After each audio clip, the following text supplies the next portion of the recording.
Welcome to YK network. నేను మీ అనుష. స్థానిక సమరం రూపురేఖలు మారబోతున్నాయి.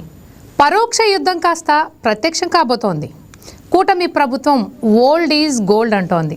స్థానిక సంస్థల్లో మళ్ళీ ప్రత్యక్ష ఎన్నికల విధానం ప్రవేశపెట్టాలని చంద్రబాబు సర్కార్ యోచిస్తోంది. ఉమ్మడి ఏపీలో ప్రత్యక్ష ఎన్నికలతో మొదలైన స్థానిక సమరం ఆ తర్వాత వైఎస్ హయాంలో పరోక్షానికి మారిపోయి ప్రస్తుతం అదే కొనసాగుతోంది. కానీ పరోక్ష ఎన్నికల్లో జరుగుతున్న క్యాంప్ రాజకీయాలు, అక్రమాలకు అడ్డుకట్ట వేయాలని భావిస్తున్న చంద్రబాబు ప్రభుత్వం మళ్ళీ ప్రత్యక్ష ఎన్నికల వైపు మొగ్గు చూపుతోంది. ప్రతి వ్యవస్థలోనూ లాభ నష్టాలుంటాయి. వాటిని బేరీజు వేసుకొని ప్రజలకు ఏది లాభమో ఆ విధానంతో ముందుకు సాగాలి. కూటమి ప్రభుత్వం కూడా ఇప్పుడు అదే ఆలోచనలో ఉంది. ప్రత్యక్ష విధానమే ప్రజలకు మేలని భావిస్తున్న ప్రభుత్వం ఆ దిశగా కసరత్తు చేస్తోంది. ఇంతకీ స్థానిక సంస్థల ఎన్నికల్లో ప్రత్యక్ష విధానం మంచిదా, పరోక్ష విధానం మంచిదా? ప్రత్యక్షం పరోక్షంలో ఏది ప్రజలకు మేలు చేస్తుంది? ఇదే ఇవాల్టి మన డిబేట్ అంశం. ఈ అంశానికి సంబంధించి మనకు విశ్లేషణలు అందించడానికి ఏపీసీసీ మీడియా చైర్మన్ తులసిరెడ్డి గారు ఉన్నారు. అలాగే తెలుగు యువత అధికార ప్రతినిధి అజయ్ ఒక్కంటి గారు ఉన్నారు. అలాగే మరి కాసేపట్లో వైసీపీ అధికార ప్రతినిధి బోట్ల రామారావు గారు కూడా జాయిన్ అవుతారు. తులసిరెడ్డి గారు చెప్పండి సార్. మీరు చూశారు, నాకు తెలిసి ఈ స్థానిక సంస్థల ఎన్నికల గురించి మీరు చెప్పినంత బాగా ఇంకెవరూ చెప్పలేరేమో. ఎందుకంటే ప్రత్యక్ష పద్ధతి చూసుంటారు, మీరు పరోక్ష పద్ధతి చూసుంటారు. ఇప్పుడు ప్రభుత్వం ప్రత్యక్ష పద్ధతికి వెళ్ళాలని నిర్ణయం తీసుకుంటోంది. అంటే వీటిల్లో ఉన్న మంచి చెడులని మీరు ఎలా చూస్తారు? ఇక్కడ rural bodies, urban bodies separate గా చూడాల్సి వస్తుంది. రూరల్ బాడీస్ లో మనకు స్థానిక సంస్థల్లో గ్రామ పంచాయతీలు, మండల పరిషత్తులు, జిల్లా పరిషత్తులు. అర్బన్ లోకల్ బాడీస్ లో నగర పంచాయతీలు, మున్సిపాలిటీస్, కార్పొరేషన్స్.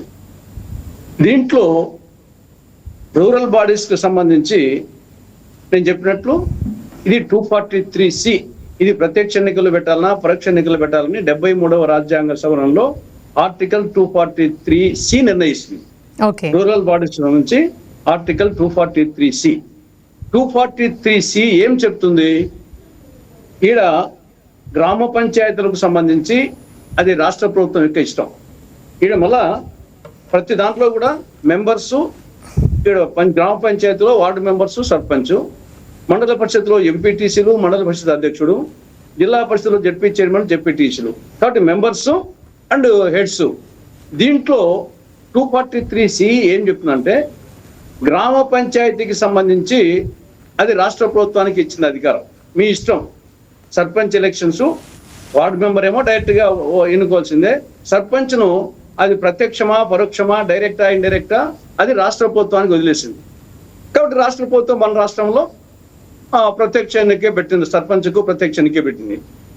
ఇక 243Cలో మండలానికి, జిల్లా పరిషత్కు సంబంధించి మెంబర్స్ ఏమో ప్రత్యక్ష ఎన్నికలు కావాలా, దాని హెడ్స్ ఏమో మండల పరిషత్ అధ్యక్షుడు కానీ, జెడ్పీ చైర్మన్ కానీ ఇండైరెక్ట్ ఎలక్షన్స్ అని ఉంది 243Cలో. అది రాష్ట్ర పరిధిలో లేదు. రాష్ట్రానికి ప్రత్యక్ష ఎన్నికలు ఏది పెట్టాలని నిర్ణయించే హక్కు మండల పరిషత్లకు, జిల్లా పరిషత్లకు రాష్ట్ర ప్రభుత్వానికి లేదు.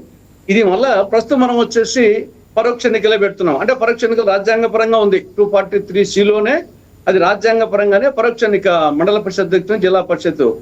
దీన్ని ఒకవేళ మార్చాలి అంటే మళ్ళా పార్లమెంట్ లో మార్చాల్సిందే కానీ రాష్ట్ర పరిధిలో లేదు. పార్లమెంట్ లో కూడా మళ్ళా సింపుల్ మెజార్టీ కాదు, 2/3 మెజార్టీ కావాలి, రాజ్యాంగ సవరణ జరగాల్సిందే. అగైన్ మళ్ళా వచ్చేసి 50 రాష్ట్ర అసెంబ్లీలు యాక్సెప్ట్ చేయాలి. కాబట్టి ఇప్పుడు ఇది అయ్యేది కాదు, పోయేది కాదు. దీనికి క్లారిటీగా 243C ఏం చెప్తుంది నేను ఒక్కసారి చదువుతాను, ఎక్కువ టైం తీసుకున్నాను. 243C ఏం చెప్తుంది? The members to all the levels are elected directly and the chairpersons to the intermediate అంటే Mandal Parishad and the district level అంటే Zilla Parishad are elected indirectly from the elected members. And at the village level the chairperson is elected as determined by the state government. కాబట్టి మండల పరిషత్ అధ్యక్షుని ఆ ఎంపీటీసీలలో నుండే ఎన్నుకోవాలి, అది indirect గా 243 ZP chairman, జెడ్పీటీసీల నుండే ఎన్నుకోవాలి. కాబట్టి ప్రస్తుతానికి అది ఇంకా అవుట్ ఆఫ్ క్వశ్చన్, ఇప్పుడు పోయేది లేదు కాబట్టి జిల్లా పరిషత్తు మండల పరిషత్తు యాజ్ ఇట్ ఈజ్ గా ఇప్పుడు ఉన్నట్టే పరోక్ష ఎన్నికలు జరుగుతాయి. ఇక అర్బన్ బాడీస్ కి సంబంధించి దీంట్లో మళ్ళీ డిఫరెంట్ గా ఉంది. అర్బన్ బాడీస్ లో ఇది 243R. దీంట్లో ఏముంది?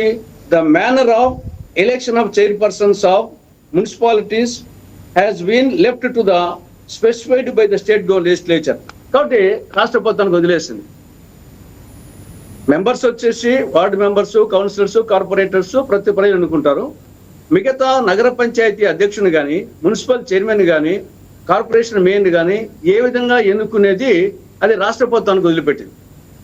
74వ రాజ్యాంగ సవరణ ద్వారా 243R ద్వారా అది రాష్ట్ర ప్రభుత్వం వదిలిపెట్టింది. కాబట్టి ప్రస్తుతం మన రాష్ట్రంలో పరోక్షంగానే ఎన్నుకుంటున్నారు. రేపు కావాలనుకుంటే గవర్నమెంట్ ప్రత్యక్షంగా ఎన్నుకునే అవకాశాలు ఉన్నాయి. ఇది మున్సిపల్ అర్బన్ బాడీ అది ఆయా రాష్ట్రాలను బట్టి ఉంటుంది, ఆ రాష్ట్రాల నిర్ణయాన్ని బట్టి ఉంటుంది. ఓకే, ఇది ఓవరాల్ గా రాష్ట్ర పరిధిలో ఉండేది. దీంట్లో ఇంకా మరి మెరిట్స్ డిమెరిట్స్ అంటే నేను ముందే చెప్పినట్టు రూరల్ బాడీస్ లో ఆ సమస్య ఉత్పన్నం కాదు. ఇంకా మెరిట్సా డిమెరిట్సా కాదు, అది ఇప్పుడున్నట్టు ఎన్నికలు పరోక్షంగా జరగాల్సిందే. అర్బన్ బాడీస్ సంబంధించి ఒకవేళ ఇప్పుడు పరోక్షంగా ఉంది, రేపు ప్రత్యక్షంగా చేస్తే అడ్వాంటేజ్ డిసడ్వాంటేజ్ రెండు ఉన్నాయి. ఈ యొక్క ప్రత్యక్ష ఎన్నికల వలన అంటే రేపు కార్పొరేషన్ మేయరు, మున్సిపల్ చైర్మన్, నగర పంచాయతీ అధ్యక్షులు డైరెక్ట్ గా ప్రజల చేత ఎన్నుకోబడితే అప్పుడు చైర్మన్, మేయరు, చైర్మన్ వచ్చేసి పవర్ఫుల్ అవుతారు. కౌన్సిలర్స్, కార్పొరేటర్స్ డమ్మి అవుతారు. ఎందుకంటే అవిశ్వాస తీర్మానం పెట్టే అవకాశం ఉండదు. చైర్మన్, మేయరు ప్రత్యక్ష ఎన్నుకోబడ్డారు కాబట్టి వాళ్ళ మీద అవిశ్వాస తీర్మానం పెట్టే పరిస్థితి ఉండదు. కాబట్టి ఇక్కడ కార్పొరేటర్స్, కౌన్సిలర్స్ డమ్మీలు అవుతారు. వాళ్ళకి ఏం పవర్స్ ఉండవు, వాళ్ళ మాట చెల్లదు. చైర్మన్, మేయర్ వచ్చేసి పవర్ఫుల్ అయిపోతారు. పవర్ఫుల్ అయినప్పుడు ఏమవుతుంది? వాళ్ళు నియంత్రణగా మారే అవకాశం ఉంది, కరప్షన్ ఎక్కువయ్యే అవకాశం ఉంది. తర్వాత ఇంకొకటి ఏమంటే మెంబర్స్ ఏమో ఒక పార్టీ వాళ్ళు ఎక్కువ కావచ్చు, మేయర్ కానీ చైర్మన్ కానీ ఇంకో పార్టీ వాడు ఎన్నికవుతాడు. మేయర్ వచ్చేసి ఇది ఎందుకంటే పార్టీ సింబల్ మీద వస్తాయి, ఇది పార్టీ సింబల్. మేయర్ వచ్చేసి ఒక పార్టీ వాడు, కార్పొరేటర్స్ మెజారిటీ వేరే పార్టీ ఉన్నప్పుడు ఇంకా మొత్తము ప్రతి రెజల్యూషన్ పాస్ కాకుండా ప్రతిఘటన. ఆ విధంగా మున్సిపాలిటీస్, కార్పొరేషన్స్ అభివృద్ధికి వచ్చేసి అభివృద్ధి నోచుకోకుండా పోయే ప్రమాదం కూడా ఉంది. కాకపోతే ఏమంటే ప్రత్యక్ష ఎన్నికలు పెట్టేప్పుడు ఇదో ఈ యొక్క ప్రారంభంలో నిరంతరము కార్పొరేషన్ మేయర్ కానీ, మున్సిపల్ చైర్మన్ కానీ ఫస్ట్ లో స్టార్టింగ్ అప్పుడే క్యాంపులు పెట్టాల్సి వస్తుంది. తర్వాత వచ్చేసి వాళ్ళ మీద, వాళ్ళ దయాదాక్షిణ్యాల మీద నిరంతరం వాళ్ళను ప్రసన్నం చేసుకుంటూ ఉండాలి. ఏ తీర్మానం అప్పుడే కానీ అవిశ్వాస తీర్మానం ఎప్పుడు వస్తుందో ఆ కత్తి వేలాడుతూ ఉంటుంది. కాబట్టి మేయర్కు, చైర్మన్కు అది ఉంటుంది.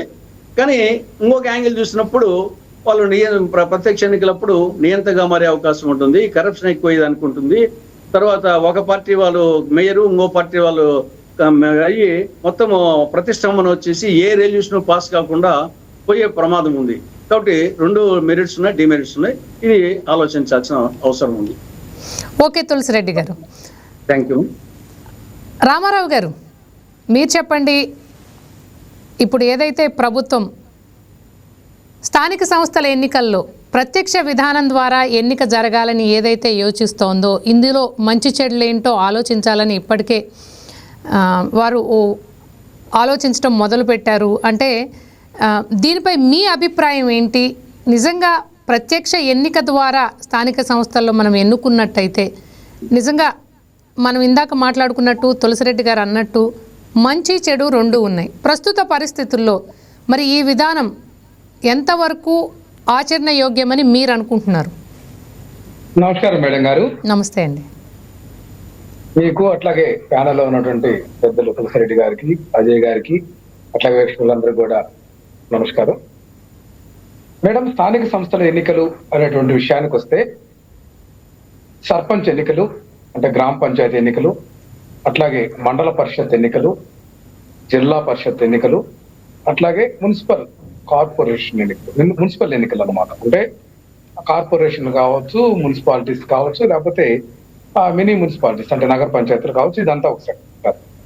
ఇక్కడ మనకు వస్తే ఇంతకుముందు గతంలో పంచాయతీ సర్పంచ్ ఎన్నికలు కూడా పూర్వం వార్డు మెంబర్లు ఎన్నుకున్న తర్వాత వారిలో ఒకరిని సర్పంచ్ గా ఎన్నుకునేటటువంటి స్థితి నుంచి సర్పంచ్ ని డైరెక్ట్ గా ఎన్నుకునేటటువంటి ఎన్నికలు ప్రజెంట్ జరుగుతున్నటువంటి అంశం. అట్లాగే 86 ప్రాంతంలో మొట్టమొదట ఏదైతే మండల పరిషత్తులు ఏర్పడినప్పుడు అప్పుడు జిల్లా పరిషత్తులకు మండల పరిషత్తులు కూడా డైరెక్ట్ గా జిల్లా పరిషత్ చైర్మన్ ని మండల పరిషత్ని ఎన్నుకొని అది 3 అంచెల విధానం మేడం. ఎందుకంటే మండల పరిషత్తులో సర్పంచులు సభ్యులుగా ఉండేవాళ్ళు, జిల్లా పరిషత్తులో ఖచ్చితంగా మండల పరిషత్ ప్రెసిడెంట్స్ సభ్యులుగా ఉండేవాళ్ళు.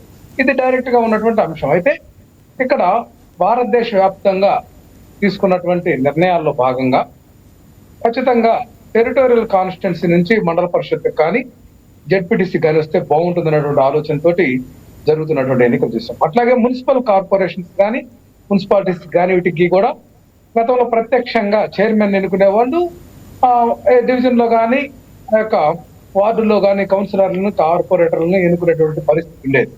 ఈ రోజు మున్సిపల్ ఎన్నికల్లో కూడా పరోక్ష ఎన్నిక ద్వారా ఏదైతే కార్పొరేటర్లని లేకుంటే కౌన్సిలర్లను ఎన్నుకున్న తర్వాత వారిలో నుంచి ఒకరిని ఆ రిజర్వేషన్ ప్రకారము దానికి ఉన్నటువంటి సంబంధించినటువంటి అంశం ప్రకారం అక్కడ చైర్మన్ని వైస్ చైర్మన్ ఎన్నుకునేటువంటి అంశం ఉంది. అయితే జగన్మోహన్ రెడ్డి గారు గత ఏదైతే ప్రభుత్వంలో ఈ యొక్క వైస్ చైర్మన్ అంశం వచ్చేటప్పటికి కొంత మార్పు చేసి 2 వైస్ చైర్మన్లు ఉండే విధంగా దాన్ని మార్పు చేసి తీసుకొచ్చి ముందుకు పంపించడం జరిగింది.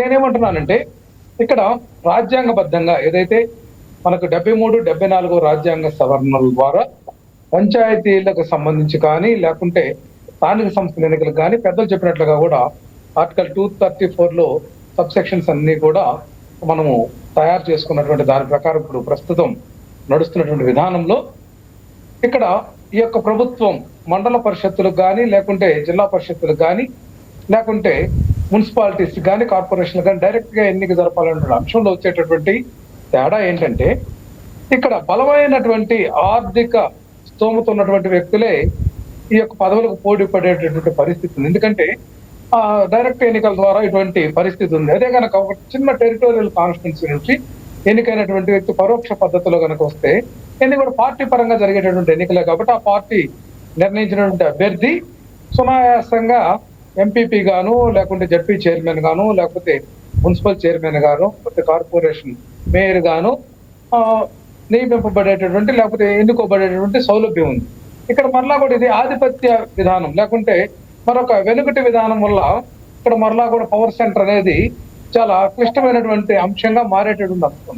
ఇప్పుడు ఉన్నటువంటి పరిస్థితుల్లో ఏదైతే డాక్టర్ వైఎస్ రాజశేఖర రెడ్డి గారి హయాం నుంచి 2004 నుంచి మనకి మున్సిపాలిటీస్ లో పరోక్ష పద్ధతి జరుగుతున్నటువంటి అంశం కానీ అట్లాగే మండల పరిషత్తులు జెడ్పీటీసీ ఎన్నికల ద్వారా మండల పరిషత్తులు ఎంపీటీసీ ద్వారా జిల్లా పరిషత్ చైర్మన్ ఏమో జెడ్పీటీసీ ద్వారా ఎన్నుకోవడం వల్ల చాలా సౌలభ్యంగా ఉంటున్నటువంటి పరిస్థితి. ఎందుకంటే ఒక మండల పరిధిలో ఉన్నటువంటి ఆ యొక్క టెరిటోరియల్ కాన్స్టిట్యున్సీ ద్వారా జెడ్పీటీసీ ఎన్నుకోబడితే ఆయన జిల్లా పరిషత్ చైర్మన్ గా పోటీ చేసి గెలవడానికి ఒక అంచెలో ఈజీ అవుతుంది. అదే కనుక ప్రాథమికంగా కనుక చూస్తే బలమైనటువంటి ఆర్థిక వనరులు వెసులుబాటు ఉన్నటువంటి వ్యక్తులకైతే ఈ యొక్క డైరెక్ట్ ఎన్నికలు అవకాశం ఉంటుంది. కానీ సహజమైనటువంటి నాయకత్వాలు లేకుంటే బలహీన వర్గాల నుంచి లేకపోతే పేదరిక వర్గాలకు ఈ యొక్క డైరెక్ట్ గా జరిపేటువంటి ఎన్నికల్లో అవకాశాలు సన్నగిలుతాయి. ఎందుకంటే ఏ రిజర్వేషన్ కేటగిరీ అయినా సరే ధనిక అభ్యర్థుల్ని పార్టీలు కానీ లేకుంటే అక్కడ ఉన్నటువంటి లోకల్ గా ఉన్నటువంటి వ్యక్తులు ప్రపోజ్ చేసేటటువంటి పరిస్థితి ఉంటుంది తప్ప ఉన్నటువంటి సాధారణమైనటువంటి పరిస్థితి ఉంది. ప్రభుత్వం ఎందుకు మరి ఈ రకమైనటువంటి ఆలోచనకు పూనుకుంటుందో వారికే తెలియాల్సినటువంటి అవసరం ఉంది. ఏది ఏమైనా సరే ఇది ఇప్పుడున్నటువంటి పరిస్థితుల్లో చాలా క్లిష్టమైనటువంటి అంశము. ఇది ఆర్థిక పరమైనటువంటి వెసులుబాటు ఉన్నటువంటి వ్యక్తులకే అవకాశాలు మెండుగా ఉండేటటువంటి ప్రమాదం కూడా ఉందని చెప్పేసి ఈ సందర్భంగా తెలియజేస్తున్నాను. ఓకే రామారావు గారు. అజయ్ గారు మీరు చెప్పండి. రామారావు గారు చెప్పింది విన్నారు కదా. ఏదైతే ప్రత్యక్ష విధానం ద్వారా అది ఎన్నికలకు ఎక్కువ డబ్బు వెచ్చించాల్సిన అవసరం పార్టిసిపేట్ చేసే అభ్యర్థికి ఉంటుంది కాబట్టి అనవసరమేమో అన్న ఆలోచనని అభిప్రాయాన్ని రామారావు గారు వ్యక్తం చేస్తున్నారు. అంటే దాన్ని మనం ఎలా చూడాలంటారు? మీరేం చెప్తారు దానికి సమాధానం?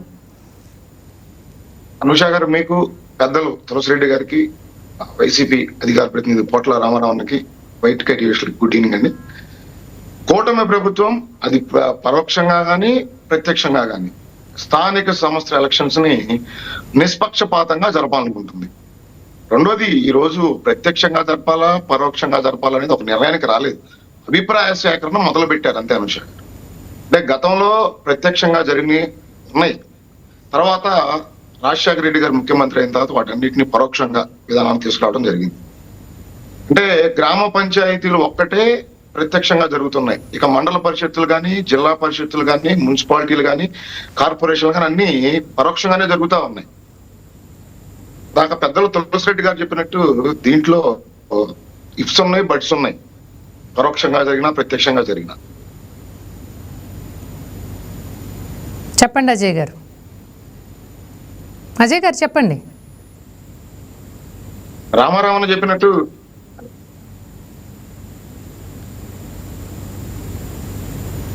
అనుష గారు వినపడుతుందా? వినపడుతుందండి, వినపడుతుంది. చెప్పండి అజయ్ గారు. రామారావణ చెప్పినట్టు ప్రత్యక్షంగా జరిగితే ఒక రకంగా ఆర్థిక వనరులు ఉండాలి, పరోక్షంగా జరిగితే ఒక రకం ఆర్థిక వనరులు ఉండాలి అనే దానికి నేను ఏకీభవించట్లేదు. ఎందుకంటే అది ప్రత్యక్షంగా జరిగినా పరోక్షంగా జరిగినా పార్టీలు ముందే ఆ ఎంపీపీనో, ZP chairman, municipal chairman, corporation chairman ముందే నిర్ణయిస్తాయి. కాబట్టి ఇదేదో ప్రత్యక్షంగానో పరోక్షంగానో జరగటం వల్ల పార్టీలోనో లేదా ప్రభుత్వంలోనో అధికారంలోకి వచ్చే పరిస్థితులు బడుగు బలహీన వర్గాలకు ఉండవు అనేది అయితే నేను నమ్మటం లేదు. యాక్చువల్గా పరోక్ష పద్ధతిలో జరిగితే అజయ్ గారు అడ్వాంటేజ్ ఎప్పుడు అధికార పార్టీకి ఉంటుంది. ఒప్పుకుంటారా మీరు?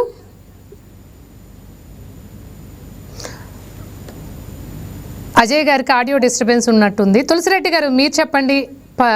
పరోక్ష పద్ధతిలో ఎన్నిక జరిగితే కనుక ఎప్పుడు అధికార పార్టీకి అడ్వాంటేజ్ ఉంటుంది కాదంటారా? తప్పకుండా పరోక్ష పద్ధతిలో అవకాశం ఉంటుంది. ఎందుకంటే ఇది క్యాంప్ రాజకీయాలు నడిచేదానికి అవకాశం ఉంటుంది. ఆ పక్క ఈ పక్క. తర్వాత ఇక్కడ ఈ పరోక్ష పద్ధతిలో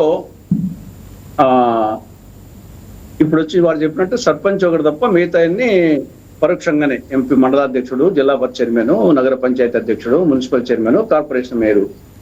దీంట్లో చైర్మన్ గా అధ్యక్షుడు ఉండే వాళ్ళు వీక్ గా ఉంటారు. మెంబర్స్ వచ్చేసి బలవంతులుగా ఉంటారు, వాళ్ళు వీక్ గా ఉంటారు. అవిశ్వాస తీర్మానం కత్తి నిరంతరము వెంటాడుతూ ఉంటుంది ఇలా మీద. తర్వాత క్యాంపు రాజకీయాలు, ప్రారంభంలో క్యాంపు రాజకీయాలు పెట్టాల్సిన వస్తుంది. తర్వాత కూడా అవిశ్వాస తీర్మానం ఎప్పుడు పెడతారని చెప్పేసి ఆ డ్యూరేషన్ అయిపోతానే నిరంతరం వచ్చేసి ఆ కత్తి వేలాడుతూ ఉంటుంది. ఇది పరోక్ష పద్ధతిలో ఉన్నటువంటి డిసడ్వాంటేజ్. ప్రత్యక్ష ఎన్నికల్లో ఇక్కడ సభ్యులు పవర్ఫుల్ అవుతారు, సభ్యులు డమ్మి అవుతారు. ప్రత్యక్ష ఎన్నికల్లో ప్రెసిడెంట్ వచ్చేసి చాలా పవర్ఫుల్ అవుతాడు. వారు చెప్పినట్లు వైసీపీ అధికారులు చెప్పినట్లు కొంత డబ్బులు ఉండే వానికి. ఎందుకంటే వీళ్ళు ప్రజల దగ్గర ఓట్లు వేయాలి. ఇప్పుడు ఒక ఎమ్మెల్యేకి ఎంత ఖర్చు అవుతుందో చూస్తున్నాం. ఒక ఎమ్మెల్యేకి 20 కోట్లు 30 కోట్లు. ఒక ఎంపీ కంటే ఇప్పుడు ఇంకా జిల్లా పరిషత్ ఇప్పుడు ఆల్మోస్ట్ ఎంపీ పరిధి అనుకోండి. ముందు అయితే కన్నా ఎంపీ పరిధి కంటే పెద్దది ఇంకా జిల్లా పరిషత్. నేను జిల్లా పరిషత్ చిన్నప్పుడు 10 అసెంబ్లీ నియోజకవర్గాలు కాబట్టి ఆ ఎంపీకి ఉండేది 7. ఇప్పుడు వచ్చేసి జిల్లాల పునర్వేసిన తర్వాత 7 కాబట్టి జిల్లా పరిషత్ కూడా 7 అవుతాయి. కాబట్టి ఇక్కడ అసెంబ్లీలు కాబట్టి కోటీశ్వరులు పెట్టే వాళ్ళని సెలెక్ట్ చేస్తారు. అది ఏ వర్గానికి వచ్చినా ఎస్సీ కానీ, ఎస్టీ కానీ, బీసీ కానీ ఉన్నోళ్ళలో ధనవంతుని వచ్చేసి ఆ పార్టీ ఈ పార్టీ అవకాశం ఇస్తుంది. ఎందుకంటే పబ్లిక్ ఓటర్స్కి డబ్బు ఇవ్వాలి కాబట్టి సామాన్యులకు, మధ్యతరగతి వాళ్ళకు, బీదలకు నిలబడే అవకాశాలు తక్కువగా ఉంటాయి. మున్సిపల్ మేయర్ కానీ, కార్పొరేషన్ మేయర్గా కానీ, మున్సిపల్ చైర్మన్ కానీ, నగర పంచాయతీ అధ్యక్షుడు కానీ. ఇది ప్రత్యక్ష ఎన్నికల్లో నేను ముందే చెప్పినట్టు ఆల్రెడీ గెలిచిన తర్వాత ఆటోమేటిక్గా కోటీశ్వరుడు డబ్బు పెట్టినాడు. రెండవది వచ్చేసి వీళ్ళ మీద ఆధారపడిన అవసరం లేదు, అవిశ్వాస తీర్మానం ఉండదు 5 నెలల పాటు. కాబట్టి కరప్షను, నెపోటిజము అందరూ ఇదారని కాదు, అవకాశాలు ఉంటాయి. నియంతగా మారే అవకాశాలు, ఎవరిని కేర్ చేయకుండా అవకాశాలు. మూడవది నేను ముందే చెప్పినట్లు మేయర్ ఒక పార్టీ వాళ్ళు ఎన్నికైతారు, మెజారిటీ కార్పొరేటర్స్ వేరే పార్టీ వాళ్ళు ఎన్నికైతారు. ఇంకా ఏ రెజల్యూషన్ పాస్ కాదు, ఏది పాస్ కాదు, కొట్టుకుంటారు, అభివృద్ధి ఉండదు, ఏది ముందుకెళ్ళదు. గతంలో కడపలో ఇదాన జరిగింది. కడపలో అప్పుడు మున్సిపాలిటీ చైర్మన్ గా వచ్చేసి ఒక ఇండిపెండెంట్ గెలిచాడు. చైర్మన్ గా ఇండిపెండెంట్ గెలిచాడు. సభ్యులేమో కౌన్సిలర్స్ వచ్చేసి టీడీపీ వాళ్ళందరూ, కాంగ్రెస్ వాళ్ళు కొందరు. ఆయన ఇండిపెండెంట్ గెలిచాడు, ఆయనకు ఒకరు లేరు. మొత్తం వచ్చేసి ఆ 5 ఏళ్ళు ఏ అభివృద్ధికి నోచుకోకుండా కడప చాలా ఇబ్బంది పడింది. కాబట్టి ఈ ప్రమాదం ఉంది. ప్రత్యక్ష ఎన్నికల్లో మెజారిటీ సభ్యులు ఒక పార్టీ వాళ్ళు, మేయర్, చైర్మన్ ఒక పార్టీ వాళ్ళు గెలిచి మొత్తం నిరంతరం కాన్ఫ్రంటేషన్ తో ఈ ప్రమాదం కూడా ఉంది. దీన్ని కూడా దృష్టిలో పెట్టుకోవచ్చు. నాకు తెలిసి ఉన్నంతలో పరోక్ష ఎన్నికే మేలని నా అభిప్రాయం. ఓకే, అజయ్ గారు, డిసడ్వాంటేజ్ కానీ పరోక్ష ఎన్నికే మేలని నా అభిప్రాయం. దీంట్లో కూడా కొంత ఉండొచ్చు, అధికార పార్టీకి కొంత అడ్వాంటేజ్ ఉండొచ్చు. నిరంతరము అభద్రతా భావంతో మేయర్ గానీ చైర్మన్ గానీ ఉండాల్సిన వస్తుంది. దాంట్లో డిసడ్వాంటేజ్ ఉన్నాయి, దీంట్లో కూడా ఉన్నాయి, లేదని చెప్పలేదు. కానీ పైగా ఏంటంటే ఎప్పటికైనా ఉంటాడు మేయర్ కానివ్వండి, లేకపోతే చైర్మన్లు కానివ్వండి, అధికార పార్టీ వాళ్ళే వచ్చే అవకాశం 100% ఉంటుంది, 99% ఉంటుంది. అంటే ఇక్కడ మెజారిటీ కౌన్సిలర్స్, కార్పొరేట్స్ దాన్ని బట్టి ఉంటుంది. వాళ్ళు మెజారిటీ ఉంటుంది సార్, వాళ్ళు అవుతారు. కొంతవరకు వచ్చేసి కొంత ఆ పక్క నుండి ఈ పక్క ఒకటి మారేది కొంచెం ఎక్కువగా ఉంటుంది. అడ్వాంటేజ్ తీసుకునే ఛాన్స్ ఎక్కువగా ఉంటుంది. అజయ్ గారు, విన్నారు కదా, తులసిరెడ్డి గారు పెద్ద వ్యాలిడ్ పాయింట్ తెరపైకి తీసుకొచ్చారు.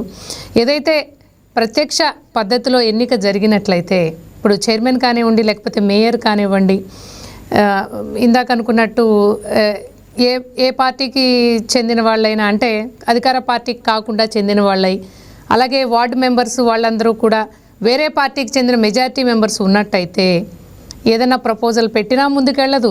వాళ్ళలో సఖ్యత ఉండటం చాలా కష్టం, అభివృద్ధి పనులు ముందుకెళ్ళవని ఆయన అంటున్నారు. మీరు ఏకీభవిస్తారా దీంతో? అంటే పెద్దలు తులసిరెడ్డి గారు చెప్పినట్టు గతంలో అట్లాంటి అనుభవాలు ఉండుంటాయి, ఖచ్చితంగా ఆయన చూసి ఉంటారు. ఎందుకంటే మాకంటే సీనియర్, చాలా ఎలక్షన్ చూశారు, చాలా రాజకీయ అనుభవం ఉంది పెద్దలు తులసిరెడ్డి గారికి. బట్ కాకపోతే పరిపాలించే నాయకుడి మీద ఆధారపడి ఉంటుంది అనేది నాకున్న అనుభవంలో నేను చెప్తా ఉన్నాను. ఈరోజు డైరెక్టా ఇండైరెక్ట్ అయినా అడ్వాంటేజ్ ఉంది, డిసడ్వాంటేజ్ ఉంది. పైన రాష్ట్రంలో పరిపాలించే నాయకుడు ఆ ప్రభుత్వ పనితీరు మీద ఆయా గ్రామ పంచాయతీలు కానీ, మండల పరిషత్తులు కానీ, జిల్లా పరిషత్తులు కానీ, మున్సిపాలిటీలు కానీ, మేయర్లు కానీ, కార్పొరేషన్ కానీ అభివృద్ధి ఆధారపడి ఉంటుందని అయితే నేను నమ్ముతాను అనిపించాను. ఎందుకంటే ఓకే, ప్రభుత్వం ప్రజెంట్ అయితే అభిప్రాయ సేకరణ చేస్తా ఉంది. ఖచ్చితంగా డైరెక్ట్ ఎలక్షన్కి వెళ్తుందా, ఇండైరెక్ట్ ఎలక్షన్కి వెళ్తుందా అనేది ఇంకా రాబోయే రోజుల్లో తెలుస్తుంది. బట్ కానీ ఎలక్షన్ ని ప్రజాస్వామ్యయుతంగా, నిష్పక్షపాతంగా జరుపుతుంది అనేది కూటమి ప్రభుత్వం నేను మీ ద్వారా తెలియజేస్తా ఉన్నాను. రెండో అంశం, ఈ రోజు రాష్ట్రంలో ఏదైతే పెద్దలు తులసిరెడ్డి గారు చెప్పారు, చైర్మన్ ఒకళ్ళు ఎన్నుకోవచ్చు, కింద సభ్యులు మెంబర్స్ కొంతమంది అపోజిషన్ పార్టీ గెలిస్తే ఖచ్చితంగా ప్రతి ఎజెండాకి వాళ్ళు అడ్డుపడే అవకాశం అయితే కన్ఫామ్ ఉంది. పెద్దలు తులసిరెడ్డి గారు చెప్పింది నేను కూడా ఏకీభవిస్తాను. బట్ కానీ ఈ 2 సంవత్సరాల కూటమి పరిపాలనలో అట్లాంటిది జరుగుతుందని అయితే నేను నమ్మటం లేదు. ఎందుకంటే మేము చేస్తున్న అభివృద్ధి కానీ, మేము చేస్తున్న సంక్షేమ కార్యక్రమాలు కానీ, ఈ రాష్ట్రంలో కూటమి ప్రభుత్వం తీసుకొస్తున్న నిరుద్యోగ యువతకులకు ఉద్యోగ కల్పన కానీ, వీటన్నిటిపైన మాకు నమ్మకం ఉంది. అది డైరెక్ట్ గా జరగనండి, ఇండైరెక్ట్ గా జరగనండి. కానీ ఇది డిఫరెంట్ కదా అజయ్ గారు. ఇప్పుడు మేయర్కి సంబంధించి, చైర్మన్కి సంబంధించి ఇదంతా మున్సిపాలిటీస్లో ఇది డిఫరెంట్ గా జరుగుతుంది కదా. ఉషా గారు, మీకు ఒక విషయం నేను మళ్ళీ చెప్తా ఉన్నాను. ఒకవేళ డైరెక్ట్ గా ఇండైరెక్ట్ గా పరోక్షంగా జరిగి మేయర్ని ఎన్నుకున్న ఆ పార్టీలో కూడా ఆ మేయర్ అభ్యర్థి నచ్చని మెంబర్స్ ఉంటారు ఖచ్చితంగా. కౌన్సిల్ కావచ్చు, ఎంపీటీసీ కావచ్చు, జెడ్పీటీసీ కావచ్చు. వాళ్ళు కూడా ఆ మేయర్ ని ముందుకు వెళ్ళనీయకుండా, ఏ పనులు జరగనీయకుండా జరిగిన సంఘటనలు నేను కూడా చాలా చూశాను. That's true. అంటే మీరు ప్రత్యక్షంగా జరిగితే ఆ ఇబ్బంది ఉందంటే, డైరెక్ట్ గా ఇండైరెక్ట్ గా జరిగిన ఒక చైర్మన్ ఎన్నుకున్న తర్వాత ఆ సభ్యులు వాళ్ళ అవసరాలు తీర్చకపోతే ఎన్ని రకాలుగా ఏదిస్తారు, ఎన్ని రకాలుగా అడ్డుపడతారు అభివృద్ధికి అనేది చాలా తక్కువ శాతం ఉంటుంది. ఇలాంటి సందర్భాలు తక్కువ ఉంటాయి. అంటే అనుష గారు, అంటే తక్కువ ఉంటాయని మీరు అంటా ఉన్నారు, నేను అనుకుంటా ఉన్నాను, నేను చెప్తా ఉన్నాను. పరిపాలించే నాయకుడు, అక్కడున్న స్థానిక శాసనసభ్యుడు, ఆ చైర్మన్ అభ్యర్థి కానీ, ఆ ఎంపీపీ కానీ, ఆ జెడ్పీ చైర్మన్ కానీ, ఆ మేయర్ పై ఆధారపడి ఆ కౌన్సిల్ కానీ, ఆ మండల పరిషత్ కానీ, ఆ జిల్లా పరిషత్ కానీ ముందుకు వెళ్తుంది.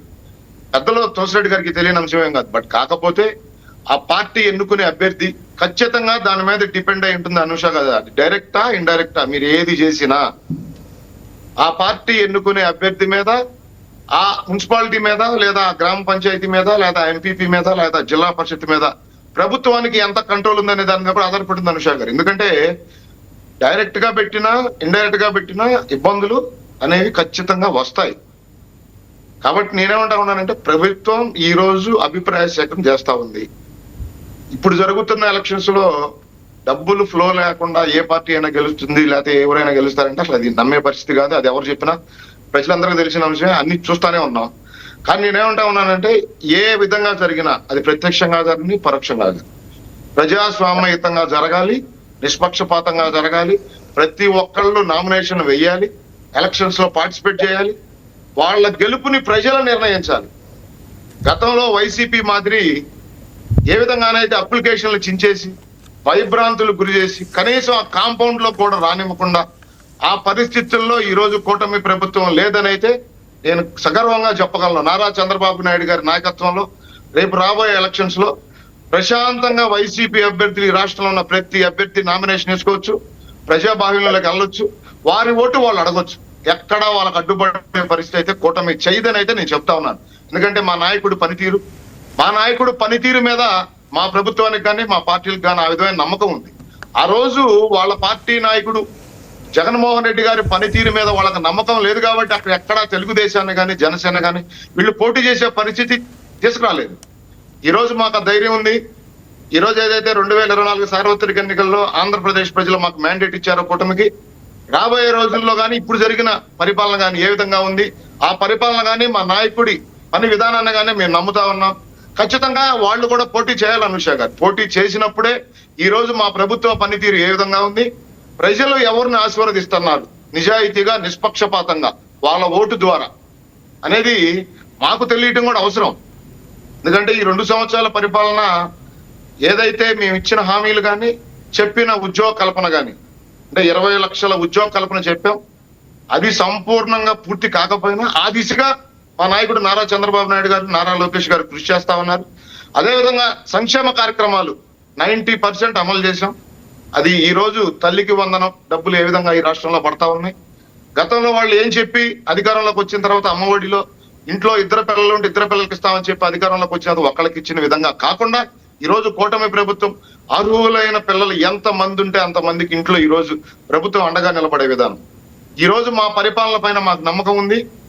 అది డైరెక్ట్ గా ఎలక్షన్ జరగనివ్వండి, ఇండైరెక్ట్ గా ఎలక్షన్ జరగనివ్వండి, ప్రజాస్వామ్యయుతంగా ఎలక్షన్ జరిపి నిష్పక్షపాతంగా ఓటర్ తమ ఓటుతో ఎవరికి అధికారం అప్పజెప్పాలి స్థానిక సంస్థ ఎలక్షన్ లో అనేది ఆ ఓటర్కే నిర్ణయాన్ని వదిలేసే పరిస్థితి గర్వంగా ఈ రోజు మా కూటమి ప్రభుత్వం చేయబోతా ఉంది. ఇదైతే మీ ద్వారా నేను రాష్ట్ర ప్రజలు తెలియదలుచుకున్నాను, వైసీపీ కూడా తెలియదలుచుకున్నాను. గతంలో ఎన్ని ఇబ్బందులు గురి చేశారు, నామినేషన్ పత్రాలు ఏ విధంగా దాచిపెట్టుకొని మహిళలు ఆ ప్రాంతాల్లోకి వచ్చి నామినేషన్ వేసే పరిస్థితి దుస్థితికి ఆ రోజు వైసీపీ ప్రభుత్వం తీసుకొచ్చింది. అది యావత్ రాష్ట్ర ప్రజలు చూశారు, చీకొట్టారు ఆ రోజు. కాబట్టి ఇవాళ మా ప్రభుత్వం ఆ పరిస్థితుల్లో లేదు. మా పరిపాలన మీద మాకు నమ్మకం ఉంది, మా నాయకుడి పనితీరు మీద మాకు నమ్మకం ఉంది.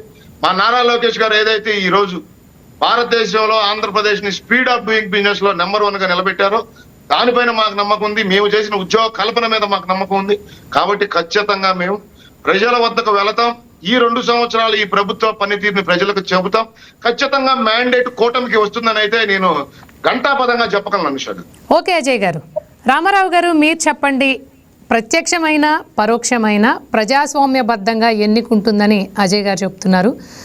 అలాగే తులసిరెడ్డి గారు కూడా ఏం చెప్తున్నారంటే ప్రత్యక్ష విధానంలో చైర్మన్ కానీ లేకపోతే మేయర్ కానీ ఎన్నికయ్యి మెంబర్స్ కనుక వేరే పార్టీకి చెందిన వారు మెజారిటీ వాళ్ళు ఉన్నట్లయితే అది అభివృద్ధికి కొంచెం ఆటంకం కలిగించే విధంగా ఉంటుంది. ఏదైనా ప్రపోజల్ పెట్టినా కూడా మెంబర్స్ మెజారిటీ వీళ్ళు ఉన్నారు కాబట్టి అపోజిషన్కి చెందిన వాళ్ళు ఉన్నట్లయితే ఆ ప్రపోజల్స్ని ముందుకు తీసుకెళ్ళనీయకుండా అడ్డుకునే అవకాశం ఉంటుంది. కాబట్టి దీన్ని గురించి కొంచెం ఆలోచించుకోవాలి అంటున్నారు. మీరేం చెప్తారు, మీరేమనుకుంటున్నారు? మేడం అనుష గారు, ఇక్కడ ఖచ్చితంగా పెద్దలు ఏదైతే తులసిరెడ్డి గారు గతంలో జడ్పీ చైర్మన్ గా పనిచేశారు, ఎంపీగా కూడా పనిచేశారు, ఆయనకి అంతకు మించి అవగాహన కూడా ఉన్నటువంటి అంశం మనకు తెలంగాణ చెప్పినటువంటి అంశం వాస్తవం నేను పూర్తిగా ఏకీభవిస్తున్నాను. ఎందుకంటే ప్రాక్టికల్ గా స్థానిక సంస్థల ఎన్నికల్లో అజెండాలో రూపొందించినటువంటి అంశాలను తీర్మానం వారీగా దాని ఆమోదం జరిగితేనే ఆ కార్యక్రమం ముందుకు పోతుంది. అది పార్లమెంటరీ సాంప్రదాయ విధానం అన్నమాట. మనకి స్థానిక సంస్థలో జరుగుతున్నటువంటి అంశం ఏంటంటే ఖచ్చితంగా తీర్మానము ఆమోదము జరిగితేనే ఆ కార్యక్రమము లేకపోతే ఆ పని లేకుంటే వాళ్ళు చేయాలనుకున్నటువంటి పని ముందుకు పోతుంది తప్ప దానికి వ్యతిరేకంగా కనుక జరిగితే అది ఏదైతే పాలక పక్షానికి చాలా ఇబ్బందికరంగా ఉండేటువంటి అంశము.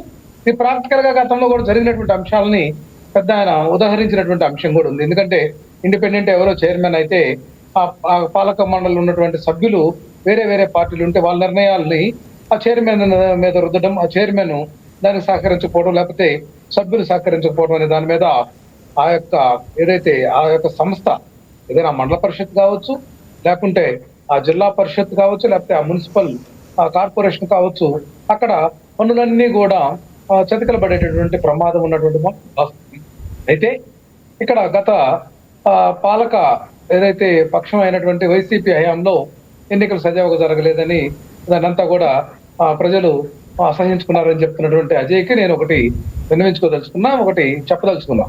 ఈ ప్రభుత్వం వచ్చిన తర్వాత పీఠాల మార్పిడి మున్సిపాలిటీల్లో కానీ, కార్పొరేషన్లో కానీ, మండల పరిషత్తులో కానీ, జిల్లా పరిషత్తులో కానీ పీఠాల మార్పిడి ప్రక్రియలో ఎంత జుగుప్సాకరమైన అంశం అండి. గురుమూర్తి ఎంపీ గారు వస్తున్నటువంటి బస్సును కూడా ఆపి దౌర్జన్యం చేసినటువంటి అంశం. పోలీసు వాళ్ళని పురమాయించి ఈ రాష్ట్రంలో అఘాయిత్యాలకు పాల్పడి కేవలం పదవి మార్పిడి కోసం ఈ ప్రభుత్వం చేసినటువంటి అఘాయిత్యాలు గతంలో ఏ రోజు జరగనటువంటి అంశాన్ని గుర్తు చేస్తున్నా. రేపు ఎన్నికలు కూడా సజావుగా జరుగుతాయనేటువంటి ఆలోచన అయితే ప్రజలకు లేదు. ఇక్కడ ప్రభుత్వానికి కూడా ఎందుకంటే నాకు ఒక సందేహం ఉంది, ప్రజల్లో వచ్చినటువంటి తీవ్ర వ్యతిరేకత మూలాన ఏదైతే ఆ పరోక్ష పద్ధతిలో ఎన్నికలు జరిగితే ఆ యొక్క సంఖ్యా బలము ఏంటనేది ప్రజలకు తెలుస్తూ ఉంటుంది. అదే కనుక ఈ యొక్క ప్రత్యక్ష పద్ధతిలో జరిగితే ఎవరు గెలిచినా కూడా వాళ్ళకి టవలేసి మా యొక్క అభ్యర్థి గెలిచాడని చెప్పుకోవడానికి ఒక ఆలోచన విధానంగానే వీళ్ళు ముందుకు పోతున్నటువంటి. అయితే రామారావు గారు, ప్రత్యక్ష పద్ధతిలో జరిగితే ఎప్పుడైనా విపక్షానికే ఎక్కువ ఆస్కారం ఉంటుంది మేడం. ఫైనల్ గా ఏమైతే ప్రభుత్వంలో ఉన్నటువంటి వ్యక్తులు ఈరోజు ఎమ్మెల్యేలని మన సంతలో గేదెల మాదిరిగా కొనుక్కునేటటువంటి వ్యవస్థ ఉన్నప్పుడు మండల పరిషత్తు సంబంధించినటువంటి అభ్యర్థులను లేకుంటే ఇక్కడ జడ్పీకి సంబంధించినటువంటి చైర్మన్ అభ్యర్థులను తమ వలలో వేసుకుంటారు, లేకపోతే మున్సిపల్ కార్పొరేషన్ లో ఉన్నటువంటి మేయర్లను లేకపోతే మున్సిపాలిటీస్లో ఉండేటువంటి చైర్మన్లను పార్టీ మార్పించడం పెద్ద పనేం కాదు. ఎందుకంటే అక్కడ చాలా ప్రలోభాలు ఉంటాయి, చాలా ఆశలు ఉంటాయి. ఇవన్నిటువంటి అంశాలు చూసినప్పుడు ఈ ఎమ్మెల్యేలు ఎంపీలకే పరిస్థితి ఈ విధంగా ఉంటాయి. ఈ యొక్క కూటమి ప్రభుత్వం కేంద్రంలో కానీ రాష్ట్రంలో కానీ వ్యవహార శైలి చూస్తే మనం చూసాం. గతంలో కూడా చంద్రబాబు నాయుడు గారి హయాంలో 23 మంది వైసీపీ ఎమ్మెల్యేలని చేర్చుకొని వాళ్ళలో కొంతమందికి మంత్రి పదవులు కూడా ఇచ్చారు. ఇది రాజ్యాంగ విరుద్ధం, పార్టీ ఫిరాయింపుల నిరోధక చట్టానికి కూడా వ్యతిరేకమైనా కూడా ఏదైతే దాన్ని కాపాడాల్సినటువంటి గవర్నర్ గారి చేతనే మంత్రివర్గ ప్రమాణ స్వీకారం చేసినటువంటి అఘాయిత్యాలు ఉన్నప్పుడు పార్లమెంటరీ ప్రజాస్వామ్య విధానాలని సజావుగా జరుపుతారు ఈ ప్రభుత్వం అని ఏ విధంగా నమ్మగలం మేడం? ఎంత కూడా హాస్యాస్పదమైనటువంటి మాటలు పాలక పక్షం చెప్తుంటే మనం చెవిలో పూలు పెట్టుకుని వినేదానికి అది పనికొస్తుందేమో కానీ నిజంగా అయితే మాత్రం యాక్చువల్ గా ప్రాక్టికల్ గా చూస్తే వాళ్ళు ఖచ్చితంగా ప్రలోభ పెట్టడానికి లేకుంటే వాళ్ళకి అడ్వాంటేజ్ చూసుకోవడానికి ఏ నిర్ణయానికైనా ప్రయత్నిస్తారనేది మనకు అర్థమవుతుంది కదా మేడం. ఓకే రామారావు గారు, తులసిరెడ్డి గారు మీరు చెప్పండి. పార్టీ ఫిరాయింపుల చట్టానికి వ్యతిరేకంగా టీడీపీ కానివ్వండి, కూటమి సర్కార్ కానివ్వండి, లేకపోతే ఎమ్మెల్యేలని జాయిన్ చేసుకొని వాళ్ళకి మంత్రి పదవులు ఇచ్చిన మన సందర్భాలు కూడా చూసామని రామారావు గారు చెప్తున్నారు. మీరు అంగీకరిస్తారా? ఇది ఓన్లీ కూటమి ప్రభుత్వానికో లేకపోతే టీడీపీకో మాత్రమే పరిమితమై ఉందా? మిగిలిన పార్టీలు బాగున్నాయని మీరు అనుకుంటున్నారా? ఏంటి సార్, ఎలా ఉంది రాజకీయం? ఆ ఇబ్బంది ఎప్పటికీ ఉంటుంది మా, దానికి మళ్ళీ అవుతాం. ముందు ఎన్నికలు జరగాలి కదా. అందరూ వచ్చేసి మనము ఎన్నికలు ప్రత్యక్షంగానా పరోక్షంగానా ఉందనుకుంటున్నాం. ముందు ఎన్నికలు జరగాలి. యాక్చువల్గా పార్లమెంట్కి కానీ అసెంబ్లీకి కానీ 5 సంవత్సరాల టర్మ్ అయిపోయే లోపల ఎన్నికలు పెట్టాలి. ఇది మ్యాండేటరీ పార్లమెంటుకు అసెంబ్లీకి. అదేవిధంగా రూరల్ బాడీస్కు సంబంధించి గ్రామ పంచాయతీలకు, మండల పరిషత్లకు, జిల్లా పరిషత్లకు ఆర్టికల్ 243E ప్రకారంగా ఫస్ట్ సిట్టింగ్ అయిన రోజు నుండి 5 సంవత్సరాల లోపు ఖచ్చితంగా ఎన్నికలు జరపాలి. అవును, త్వరలో కూడా ముగియబోతుంది. ఇప్పుడు యాక్చువల్ అదే విధంగా అర్బన్ బాడీస్కి ఏమో 243U, రూరల్ బాడీస్కి ఏమో 243E, అర్బన్ బాడీస్కి 243U ప్రకారంగా ఫస్ట్ సిట్టింగ్ నుండి డ్యూరేషన్ ఆఫ్ కాలపరిమితి 5 సంవత్సరాల లోపల ఖచ్చితంగా ఎన్నికలు జరపాలి. కానీ ఇప్పుడు ఏమైంది, గ్రామ పంచాయతీలకేమో మన ఏప్రిల్ 2తో కాలపరిమితి అయిపోయింది. 2026 ఏప్రిల్ 2తో కాలపరిమితి అయిపోయింది గ్రామ పంచాయతీలకు.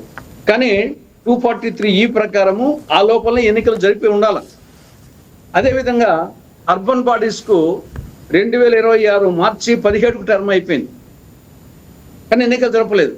కానీ 243U ప్రకారము ఆ లోపల ఎన్నికలు జరిపి ఉండాలి. ఇంకా మండల పరిషత్లకు జిల్లా పరిషత్లకు కొంత టైం ఉంది. ఇది సెప్టెంబర్ 3-4 తేదీల వరకు ఉంది, సెప్టెంబర్ వరకు ఉంది మండల పరిషత్ జిల్లా పరిషత్లకు. ఆల్రెడీ గ్రామ పంచాయతీలకు అర్బన్ బాడీస్కు ఆల్రెడీ అయిపోయింది. కాబట్టి ఒక విధంగా ఇది రాజ్యాంగ ఉల్లంఘన. నేను ఏ పార్టీ చేసినా, ఏ ప్రభుత్వం చేసినా, మేము చేసినా అది యాక్చువల్గా పార్లమెంటుకు అసెంబ్లీతో ఎట్నో వీళ్ళకి కూడా వచ్చేసి 73-74 రాజ్యాంగ సవరణ తర్వాత ఇది మ్యాండేటరీ. అవును. అయితే తులసిరెడ్డి గారు ఆల్రెడీ దీనికి సంబంధించి హైకోర్టులో పిల్లు వేయటం జరిగింది ఎన్నికకి సంబంధించి. అయితే జనగణన జరిగాక సర్ ప్రక్రియ జరిగిన తర్వాత ఎలక్షన్స్ కండక్ట్ చేస్తామని ఆల్రెడీ ప్రభుత్వం కోర్టుకు చెప్పింది. అసలు ముందు బిల్లు వేయాల్సిన అవసరం లేకుండా వేరే కోర్టుకు కాకుండా మ్యాండేటరీ వచ్చేసి రేపు పార్లమెంట్ కానీ అసెంబ్లీకి కానీ మనము టర్మ్ అయిపోయినప్పుడు ఏం చేస్తాం, వచ్చేసి ఇంకా దానికి రాజ్యాంగ సవరణ చేసి ఇంకోటి చేయాలి. కాబట్టి ఇది మ్యాండేటరీ. ఆ లోపల మేము వచ్చేసి జనగణ బీసీ రిజర్వేషన్ ఇంకోటి చెప్పేదానికి లేదు. కోర్టుకు ఎవరన్నా పోవచ్చు, కానీ ప్రభుత్వం వచ్చేసి ముందు రిజర్వేషన్స్ అంతా చేసేసి స్టేట్ ఎలక్షన్ కమిషన్ రంగంలోకి వస్తుంది. కాబట్టి ప్రభుత్వము రిజర్వేషన్ అనేది ఇవ్వకుండా స్టేట్ ఎలక్షన్ కమిషన్ పోలేదు, కానీ స్టేట్ ఎలక్షన్ కమిషన్ ఎన్నికలు నిర్వహించాలా. కాబట్టి ఇక్కడ ఈ ఇబ్బంది ఉంది. గత ప్రభుత్వాలు కూడా వచ్చేసి సకాలం ఎన్నికలు నిర్వహించలే. ఇప్పుడు కూడా ఎన్నికలకు ఏదో కారణం చెప్పేసి ఎవరెవరు పిల్లేస్తారు. వీళ్ళు మీరు చెప్పినట్టు ఎన్నికలు సకాలంలో నిర్వహించలేదని పిల్లేశారు. అట్ ది సేమ్ టైం వచ్చేసి బీసీ రిజర్వేషన్స్ బట్టి పాపులేషన్ బట్టి వేయాలని చెప్పేసి మరికొందరు పోయారు. దాని మీద ప్రభుత్వం వచ్చేసి బీసీ జనాభా కోసం వచ్చేసి ఒకటి కమిటీ వేసాము, ఆ కమిటీ రిపోర్ట్ వస్తుందని చెప్పేసి వీళ్ళు చెప్తున్నారు. కానీ ఏది ఏమైనా 243E 243U ఉల్లంఘన జరిగిపోయింది ఆల్రెడీ. కాబట్టి అది ఒకటి. కాబట్టి ముందు ఎన్నికలు జరపాల.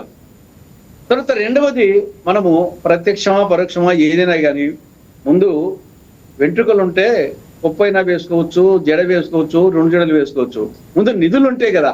స్థానిక సంస్థలకు రూరల్ బాడీస్ కానీ అర్బన్ బాడీస్ కానీ 243G ప్రకారంగా రూరల్ బాడీస్ కు సెల్ఫ్ గవర్నమెంట్ గా ఏ విధంగా వచ్చేసి భారత కేంద్ర ప్రభుత్వానికి రాష్ట్ర ప్రభుత్వానికి షెడ్యూల్ ప్రకారంగా ఇచ్చారు. ఆ ప్రకారంగా 11th షెడ్యూల్ ప్రకారంగా 29 ఐటమ్స్ రూరల్ బాడీస్ కు, 12th షెడ్యూల్ ప్రకారంగా 18 ఐటమ్స్ అర్బన్ బాడీస్ కి ఇచ్చారు. నేను ఆ ప్రభుత్వం కాదు, ఏ ప్రభుత్వాలు కూడా రాష్ట్ర ప్రభుత్వం ఏమో కేంద్ర ప్రభుత్వం మాకు నిధులు ఇవ్వలేదని చెప్పేసి అంటుంటుంది. కానీ అదే సమయంలో రాష్ట్ర ప్రభుత్వం స్థానిక సంస్థలకు నిధులులే, విధులులే, అధికారాలే ఊరిగా ఉత్సవ విగ్రహాలుగా ఎంపీటీసీలకు, మండలాధ్యక్షునికి అయితే అది ఎందుకుందో అర్థం కాని పరిస్థితి. ఇంకా ఎంపీటీసీ పరిస్థితి అయితే చెప్పేదానికి లేదు. ఇంకా గ్రామ పంచాయతీలో సర్పంచ్ ఒకటి తప్పనిచ్చేసి వార్డు మెంబర్స్ ఎవరైంది కూడా వాళ్ళకైతే లేదు. కనీసం మైనర్ పంచాయతీలో వాళ్ళ 5 ఏళ్లలో ఒక్కసారి కూడా మీటింగ్ పెట్టిన సందర్భాల్లో, కనీసం మేజర్ పంచాయతీలో కొంత పెట్టచ్చేమో, కానీ మైనర్ పంచాయతీలో వార్డు మెంబరు ఎవరైంది కూడా ప్రజలకు తెలియని పరిస్థితిలో అక్కడ వార్డు మెంబర్స్ పరిస్థితి, ఎంపీటీసీల పరిస్థితి అగమ్య గోచరం. ఎందుకు పెట్టామో సేమ్ ఇప్పుడు ఈవెన్ మండల పరిషత్ అధ్యక్షులకు కానీ జడ్పీ చైర్మన్స్ కానీ కనీసం నేను జడ్పీ ఉన్నప్పుడు టీచర్స్ ట్రాన్స్ఫర్స్ ఉన్నాయి, ఇప్పుడు అవి కూడా లేవు. అది వచ్చేసి డిఈఓ పరిధిలో ఇవ్వనాయి. ఊరికి ఇప్పుడు జిల్లా పరిషత్తులు, మండల పరిషత్తులు, గ్రామ పంచాయతీలు ఉత్సవ విగ్రహాలుగా ఉన్నాయి. 6వ వేలుగా మేకపోతు కింద గారకాయలు ఉంటాయి. ఆ విధంగా వచ్చేసి పేరుకే వచ్చేసి స్థానిక ప్రభుత్వాలు. కానీ ముందు వాటికి సెల్ఫ్ గవర్నమెంట్ అయ్యేదానికి విధులు, నిధులు, అధికారాలు 3 Fs ఇవ్వాలి. Functions, finance, functionaries.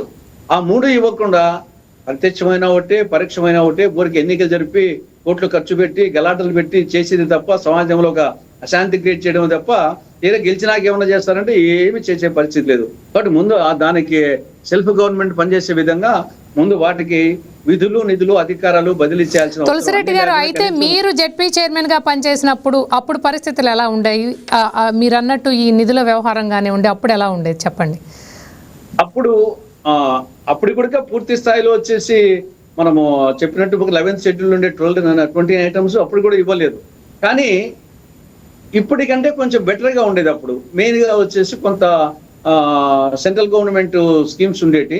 ఆ సెంట్రల్ గవర్నమెంట్ స్కీమ్స్ ద్వారా వచ్చేటి రోడ్లకు కానీ డ్రింకింగ్ వాటర్ కానీ కొన్ని డైరెక్ట్గా వచ్చేసి జిల్లా పరిషత్తులకు మండల పరిషత్తులకు ఈ యొక్క పర్ క్యాపిటల్ గ్రాంట్ బాగానే వచ్చేటి. ముఖ్యంగా టీచర్స్ ట్రాన్స్ఫర్స్ వచ్చేసి జిల్లా పరిషత్ చైర్మన్ పరిధిలో ఉండేటి. కాబట్టి కొంత స్కూళ్ళ మీద కంట్రోల్ ఉండేది. ఇప్పుడు మొత్తం ఎడ్యుకేషన్ వచ్చేసి తీసేశారు. జిల్లా పరిషత్ మండల పరిషత్లో పరిధిలో లేకుండా తీశారు.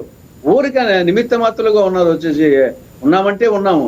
కాబట్టి ఇప్పుడు ప్రజలు కూడా చెప్పి సమావేశాలంటే ఎవరు పట్టించుకునే పరిస్థితి లేదు. అసలు ఇది పార్టీలకి సంబంధం లేకుండా ఉంది తులసిరెడ్డి గారు. అంటే ఈ పరిస్థితి ఎందుకు ఇలా వచ్చిందంటారు?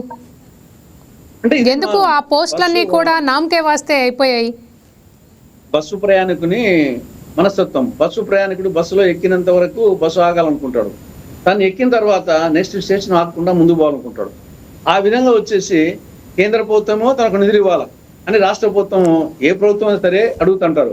కానీ తీరా తన దగ్గరికి వచ్చినాక రాష్ట్ర ప్రభుత్వము చట్ట ప్రకారంగా 243G ప్రకారంగా స్టేట్ గవర్నమెంట్ రాష్ట్ర ప్రభుత్వానికి స్థానిక ప్రభుత్వాలకు విధులు నిధులు అధికారులు ఇవ్వాలా. ఆ 20 ఐటమ్స్ మీద రూరల్ బాడీస్ కు, 18 ఐటమ్స్ అర్బన్ బాడీస్ కు. కానీ ఏ ఒక్క ఐటమ్ మీద ఇవ్వలేదు. రాష్ట్ర ప్రభుత్వము స్థానిక ప్రభుత్వాలకు ఇవ్వలేదు. దానివల్ల వచ్చేసి సమస్య ఏర్పడతా ఉంది. అవి ఊరిక నామకే బాస్తే అయిపోయినాయి.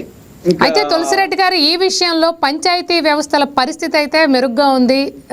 వాటికి ఇప్పటికీ కూడా వారి అధికారాలు బాగానే ఉన్నాయి.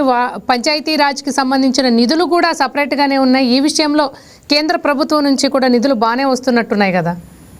ఏం లేదు మాకు వచ్చేసి ఆ ఉపాధి హామీ పథకం లేకుంటే ఏమీ లేదు. యాక్చువల్గా ఆ ఉపాధి హామీ పథకం జలజీవన్ మిషన్ కానివ్వండి, అది మనతో మొదటి ఎలిమెంట్ ఉంది. కానీ దాంతో కంపేర్ చేసి ఇప్పుడు పెద్ద ఎక్కువ కాదు. మేము ఉన్నప్పుడు బాగున్నాయి. ఇంకా మేము ఉన్నప్పుడు జిల్లా పరిషత్ చైర్మన్ అంటే చాలా అవును, అప్పట్లో చాలా విలువ ఉండేది. ఎమ్మెల్యే కంటే ఇంకా సమితి ప్రెసిడెంట్ ఉన్నప్పుడు ఇంకా పవర్ఫుల్ గా ఉండేవాళ్ళు. ఎమ్మెల్యేల కంటే సమితి ప్రెసిడెంట్స్ పవర్ఫుల్ గా ఉండేవాళ్ళు. అవును, ఖచ్చితంగా. గ్రామీణ rural roads, drinking water, education, ఈ మూడు ప్రధానమంత్రి మూడు సూత్రాల కార్యక్రమం. నేను ఉన్నప్పుడు ఈ 3 సూత్రాల కార్యక్రమం. అసలు గ్రామాల్లో ఉన్న మేజర్ ప్రాబ్లమ్స్ అన్ని కూడా ఎమ్మెల్యే వరకు వెళ్ళేవి కావు అప్పట్లో. అవును, ఇప్పుడు ప్రతిదీ వచ్చేసి ఎమ్మెల్యేలు వాళ్ళ పరిధిలోకి తీసుకున్నారు. ఎంపీలు కూడా పాపం నిమిత్తమంతలు అయిపోయినారు. ఎమ్మెల్యేలు వచ్చేసి ఆ నియోజకవర్గానికి చక్రవర్తులు అయిపోయినారు. వచ్చేసి వాళ్ళకి తెలియకుండా ఎంపీ అడుగు పెట్టకూడదు, వాళ్ళకి తెలియకుండా జెడ్పీ చైర్మన్, జెడ్పీటీసీలు, ఎంపీటీసీలు, సర్పంచ్లు ఎవరు ఏం చేయకూడదు. ఆ విధంగా మొత్తం కాన్సన్ట్రేషన్ అంతా అట్లా అయిపోయింది. కాబట్టి ఇప్పటికైనా విధులు నిధులు స్థానిక ప్రభుత్వాలకు ఫంక్షనరీస్ ఏమి ఈయన ఉంటాడు వచ్చేసి సిఇఓ రాష్ట్ర ప్రభుత్వ పరిధిలో. జిల్లా పరిషత్ చైర్మన్ ఏం చేస్తాడు? సిఇఓ సహకరించుకుంటే ఏమీ చేయలేడు. సిఇఓ వచ్చేసి కంట్రోల్ రాష్ట్ర ప్రభుత్వ పరిధిలో ఉంటుంది. ఇప్పుడు చీఫ్ సెక్రటరీ సహకరించుకుంటే చీఫ్ మినిస్టర్ ఏం చేస్తాడు? డీజీపీ, చీఫ్ సెక్రటరీ సహకరించకుండా పోతే నిజంగా వాళ్ళు IAS IPS government of India R&D service అయినా కానీ చీఫ్ మినిస్టర్, చీఫ్ సెక్రటరీ ఎవరు ఉండాలా, డీజీపీ ఎవరు ఉండాలని వీళ్ళు ప్రపోజల్ పంపిస్తే వాళ్ళు ఒక సెలెక్ట్ చేసి పంపిస్తారు. కానీ అక్కడ జిల్లా పరిషత్లో సిఇఓ కానీ, మండల పరిషత్లో ఎంపీడీఓ కానీ ఏమీ సంబంధం ఉండదు. వీళ్ళకు వచ్చేసి ఎమ్మెల్యే చెప్పినానుకో, మంత్రి చెప్పినానుకో వేస్తారు. వేరే పార్టీ వాడు గెలిచానుకోండి జిల్లా పరిషత్ చైర్మన్ గా, ఆ సిఇఓను వేసి సహకరించుకుంటే చేపల నీళ్ళు ఉంటే పెట్టమన్నట్టు ఏం కాదు వచ్చేసి. కాబట్టి ఊరికి చెప్తున్నా కానీ అజాగల స్థానాలు మేకపోతుకు గారకాయలు ఉంటున్నాయో ఆరోగ్యాలు ఉత్త విగ్రహాలుగా ఉన్నారు స్థానిక ప్రభుత్వాలన్నీ. అంటే దానికి కొంచెం నిధులు అధికారాలు బదిలీ చేస్తే కనీసం 73, 74 రాజ్యాంగ సవరణ చట్టాల ద్వారా దాన్ని ఎంతో ఆశించారు. వచ్చేసి ఆ చట్టాలు వచ్చే దానికోసము 6 సంవత్సరాలు వెయిట్ చేయాల్సి వచ్చింది. 2/3 మెజారిటీ పార్లమెంట్, లోక్సభలో, రాజ్యసభలో 50% రాష్ట్ర అసెంబ్లీలో ఆమోదం. అంత తతంగం ఉంది దీనికి. తీరా తతంగం చూస్తే కొండం దవి వెలుగునమన్నట్టు చేసి ఏమి లేవు. ఓకే తులసిరెడ్డి గారు. అజయ్ గారు మీరు చెప్పండి. తులసిరెడ్డి గారు ఏమంటున్నారంటే ఈ మేయర్ కానివ్వండి, లేకపోతే మేయర్లు సంవాట్ కొంచెం బెటరు, మీరు ఈ జిల్లా పరిషత్ కానివ్వండి, లేకపోతే ఎంపీటీసీలు కానివ్వండి, వీళ్ళ విషయానికి వస్తే పంచాయతీకి సంబంధించిన సర్పంచుల విషయానికి వచ్చినా కానీ ఏంటంటే ఇవన్నీ కూడా ఏదో నామకే వాస్తే ఉన్నాయి కానీ నిధులు విధులు విషయానికి వచ్చేటప్పటికి వాళ్ళకి లేవు. అలాగే ఒకప్పుడు పరిస్థితి బాగుండేది, ఇప్పుడు ఊరికే పేరుకు మాత్రమే పదవులు అంటున్నారు ఆయన. అంటే ఈ పరిస్థితి ఎందుకు ఇలా తయారైందని మీరు అనుకుంటున్నారు? అంటే ఇదేమి ఈరోజు వచ్చింది కాదు, కాలానుగుణంగా వాటి యొక్క ఏదైతే ఆ పదవుల యొక్క ప్రాశస్త్యం తగ్గుతూ వచ్చిందే తప్ప ఇది ఇందులో ఒక పార్టీని అనడానికి లేదు. ఈ విషయాన్ని మీరు ఎలా చూస్తారు? అనుష గారు, పెద్దలు తులసిరెడ్డి గారు చెప్పినట్టు గ్రామ పంచాయతీలకి నిధులు వస్తా ఉన్నాయి, ఇప్పుడు కూడా ఇబ్బంది లేదు. జిల్లా పరిషత్తులకు ఉన్నాయి, మున్సిపాలిటీలకు ఉన్నాయి, కార్పొరేషన్లకు ఉన్నాయి. వీటిల్లో ఇబ్బంది పడే వ్యవస్థ ఏదంటే నాకున్న అవగాహన మేరకు మండల పరిషత్. వాటికి స్వయం నిధులు చాలా తక్కువ ఉంటాయి. వాళ్ళు చేసే అభివృద్ధి కూడా పెద్దగా వాళ్ళ పేరుతో జరిగే అభివృద్ధి కూడా ఏముంటుంది. ఎందుకంటే గ్రామాల్లో గ్రామ సర్పంచ్ ఉంటాడు, ఖచ్చితంగా ఆయన పెత్తనం ఉంటుంది. కాబట్టి ఎంపీపీ వ్యవస్థ అనేది కొంచెం దౌలాయమానంగా ఉంది, పెద్దలు తులసిరెడ్డి గారు చెప్పినట్టు. కానీ ఒక పరిపాలనా దక్షుడు, ఒక విజనరీ లీడర్ రాష్ట్రానికి ముఖ్యమంత్రిగా ఉన్నప్పుడు ఖచ్చితంగా స్థానిక సంస్థలకి కూడా కేంద్రం నుండి నిధులు తెచ్చుకునే దమ్ముంటుంది. 2014-19 మధ్య ఈ రాష్ట్రంలో కేంద్రం నుండి ఎన్ని నిధులు వచ్చినాయి? పంచాయతీ శాఖ మంత్రిగా ఉన్న నారా లోకేష్ గారు ఎన్ని వేల కిలోమీటర్ల గ్రామాల్లో సీసీ రోడ్ల నిర్మాణం జరిగింది, డ్రైనేజీల నిర్మాణం జరిగింది అనేది రాష్ట్ర ప్రజలందరూ చూశారు. ఈరోజు కేంద్ర ప్రభుత్వం నుండి ఏ విధంగా స్థానిక సంస్థలకి, గ్రామ పంచాయతీలకు కానీ, మండల పరిషత్తులకు కానీ, జిల్లా పరిషత్తులకు కానీ నిధులు తీసుకొస్తా ఉందనేది ఈ రోజు ఇక్కడ జరుగుతున్న అభివృద్ధి. అనుష గారు, మనం ఇక్కడ కూర్చొని ఎంత మాట్లాడుకున్నా మనం మాటల్లో కంటే కూడా ఆయా గ్రామాల్లో, ఆయా పట్టణాల్లో, ఆయా జిల్లా పరిషత్తుల్లో జరుగుతున్న అభివృద్ధే ప్రజల దగ్గర మాట్లాడుతుంది. ఈరోజు మేము గర్వంగా చెప్పగలం, ఈరోజు మా నాయకుడు నారా చంద్రబాబు నాయుడు గారి ఆయన నాయకత్వంలో గ్రామాల దగ్గర నుంచి పట్టణాల వరకు ఈ రోజు అభివృద్ధి ఏ విధంగా జరుగుతుంది ప్రజలు మాట్లాడుతా ఉన్నారు. అనుష గారు, ఈ రోజు నేను ఎంత చెప్పినా నా వాయిస్ నా ప్రభుత్వం తరఫున, నా పార్టీ తరఫున చెప్తాను. బట్ కానీ ప్రజల్లోకి వెళితే తెలుస్తుంది ఏ ప్రభుత్వం ఏ విధంగా పరిపాలన కొనసాగించింది. ఇందాక రామారావు అన్న మాట్లాడుతూ మీరు అధికారంలోకి వచ్చిన తర్వాత మున్సిపాలిటీలు మార్చారు, మేయర్లు మార్చారని చెప్తా ఉన్నారు. అన్నా, మీరు నేర్పిన విద్యే, గతంలో మీరు ఏ విధంగా ఇబ్బందులకు గురి చేశారు, ఏ విధంగా మా దగ్గర నుండి ఎంపీటీసీలని, కౌన్సిలర్ని లాక్కున్నారు, వాళ్ళందరూ తిరిగి మళ్ళీ మా కూటమి ప్రభుత్వం మీద నమ్మకంతో, మా పార్టీలపై నమ్మకంతో పార్టీల్లోకి జాయిన్ అయ్యారు. అక్కడ మీకు మ్యాండేటరీ లేదు, మెజార్టీ లేదు, చైర్మన్లు మారినాయి. అది పెద్ద విషయమేం కాదు, అది రాష్ట్ర ప్రజలందరూ చూసిన విషయమే. ఈ రోజు మీరు చెప్తా ఉన్నారు ఇంత కూటమి ప్రభుత్వం జుగుప్సాకరంగా ఏదో ఈ చైర్మన్ల మార్పిడి చేసిందని. నా జుగుప్సాకరమైన పరిపాలన 2019 నుండి 2024 మధ్య ఈ యావత్ దేశంలో జరిగిందనేది యావత్ దేశ ప్రజలందరూ చూశారు. ఒక్క మన రాష్ట్ర ప్రజలే కాదన్న రామారావు అన్న. ఎంత నీచమైన దోపిడీ విధానంతో పరిపాలన చేశారు, రాష్ట్ర ప్రజల్ని ఏ విధంగా సర్వనాశనం చేశారు. మీరు అధికారంలోకి వచ్చిన రోజు దగ్గర నుండి ప్రజావేదిక కూల్చివేత దగ్గర నుండి, అన్నా క్యాంటీన్లు మూసివేత దగ్గర నుండి, సిపిఎస్ రద్దు దగ్గర నుండి, జాబ్ క్యాలెండర్ దగ్గర నుండి, అదే విధంగా దశల వారీగా మద్య నిషేధం దగ్గర నుండి ఈ విధంగా మీరు 1 లక్ష హామీలు ఇచ్చి అధికారంలోకి వచ్చిన తర్వాత మాయ బటన్లు ఎక్కడో ఒక ప్రోగ్రామ్ చేయటం, ఒక బటన్ నొక్కడం, ఆ బటన్ నొక్కితే కిందకు వచ్చారు, అది ఎంతమందికి చేరుతుందో ఎవరికి తెలియదు. కాబట్టి రాష్ట్ర ప్రజలు చూశారన్నా, ప్రతిపక్ష హోదా కూడా మీకు ఎందుకు ఇవ్వలేదు గతంలో అంటే, ఈ విధంగా 2019 సార్వత్రిక ఎన్నికల ముందు ఆంధ్రప్రదేశ్ ప్రజల్ని మీ మాయ మాటలతో చంద్రబాబు గారిపై, కూటమి ఆ రోజున తెలుగుదేశం ప్రభుత్వంపై విష ప్రచారంతో మీరు అధికారంలోకి వచ్చి ఆ 5 సంవత్సరాలు మీరు ఏ విధంగా, ఆ రోజు మాకు 20 మంది ఎంపీలని పైగా ఇస్తే కేంద్రం మెడలు వంచి ప్రత్యేక హోదా తీసుకొస్తా ఉన్న మీరు ఏ విధంగా మీ మెడలు కేంద్రం దగ్గర ఉంచి మిమ్మల్ని మీరు కాపాడుకున్నారు. ఈ రోజు కూటమి ప్రభుత్వం అధికారంలోకి వచ్చిన దగ్గర నుంచి ఈ రోజు కేంద్ర ప్రభుత్వ సహకారంతో పోలవరాన్ని అయితే కావచ్చు, అమరావతిని అయితే కావచ్చు, విశాఖ స్టీల్ ప్లాంట్ అయితే కావచ్చు, ఈ రాష్ట్రానికి వస్తున్న పెట్టుబడులు అయితే కావచ్చు, వాళ్ళ సహాయ సహకారాలతో ఏ విధంగా ఆంధ్రప్రదేశ్ ని అభివృద్ధిలో, సంక్షేమంలో పరుగులు పెట్టిస్తా ఉంది కూటమి ప్రభుత్వం అనేది యావత్ తెలుగు ప్రజలు, యావత్ ఆంధ్రప్రదేశ్ ప్రజలు చూస్తున్నారన్న. ఈ రోజు రాష్ట్రానికి వస్తున్న పెట్టుబడులు, జరుగుతున్న ఉద్యోగ కల్పన ప్రైవేట్ రంగంలో. అనుష గారు, వీళ్ళు ఎంత ఆశ్చర్యం అంటే, వీళ్ళ ఎమ్మెల్సీ ఏదైతే డిఎస్సి నిర్వహించి 16,000 మందికి ఉద్యోగ కల్పన చేస్తే వాటిని క్యాన్సిల్ చేయమని కోర్టుకు వెళ్ళాడు.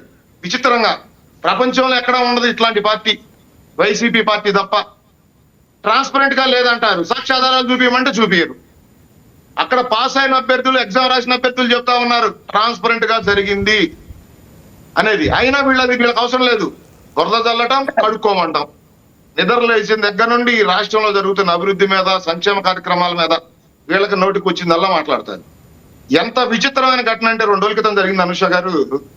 సిదిరి అప్పలరాజు గారు అబ్బాయి ఒక యాక్సిడెంట్ చేయడం జరిగింది. ఓకే, అది యాక్సిడెంటే అనుకుందాం. అతను చావు బతుకుల్లో ఉన్నాడు, అతన్ని కాపాడలేదు, అది కూడా సరే అనుకుందాం. చివరికి సిదిరి అప్పలరాజు గారు వీళ్ళ కొడుకును తప్పించి ఒక కొత్త వ్యక్తిని యాక్సిడెంట్ చేసినట్టు క్రియేట్ చేసి ఆ వ్యక్తిని వెళ్ళి లొంగిపోమనే పరిస్థితి. దానిపైన పోలీసు యంత్రాంగం కేసు నమోదు చేస్తే కక్ష సాధింపు చర్య అంటారు.